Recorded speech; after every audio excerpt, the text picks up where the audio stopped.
everyone here goes outside, hopefully. And while you're buying your super potions, you tend to notice some brands.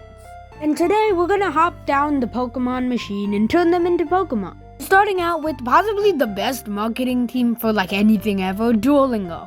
Now this might be the easiest one to turn into a Pokemon because there's already a mascot for Duolingo, Duo. And speaking of Duolingo, I forgot to mention, they are currently holding me hostage in this random supermarket. And they say that you need a sub and like for me to get out, so do that. Anyway, back to the Pokemon. I decided that it'd be kind of funny to make just a nerd bird. It rhymes too. Basically just that kid who knows everything, because Duolingo isn't just known for language, it's known for math and other stuff. This video isn't sponsored by anyone on this thing, but I think that's obvious. And I originally had this little mini Earth on its head, but I decided to change that to a little like psychic stamp later on. And the face adornment thing kind of looks like a mail thing. It's called an envelope. I'm kind of stupid. But the thing on the top of the head is an envelope. And it's meant to deliver messages because that's commonly what owls do in popular media. And this nerdy owl is spreading all of its information and all of its fun stuff. And this Pokemon is actually a fully evolved Pokemon. It's the one-stage guy.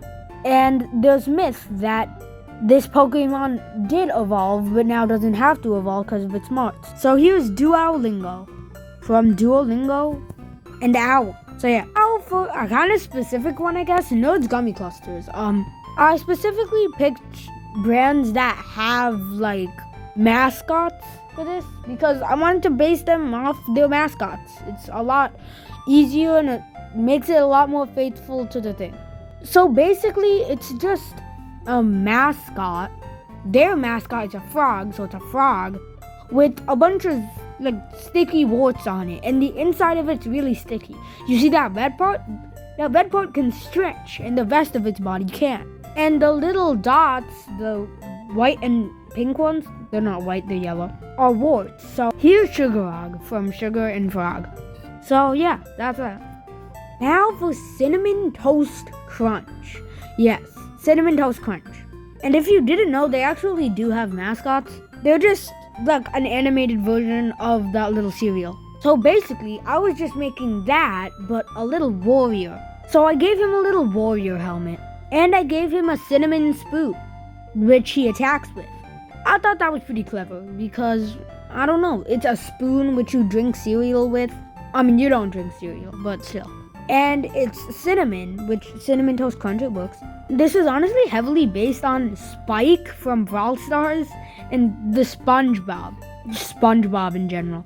I also gave him a little head crest that a warrior helmet would have, along with shoulder protection, which just makes the silhouette look cooler, and some milk to splash on the top to make it look like a cup. I think those shoulders really gave it that oomph that I wanted. And because I thought the eyes looked a little bit too much like Spike, I gave it like pupils. But it still looks cool, you know.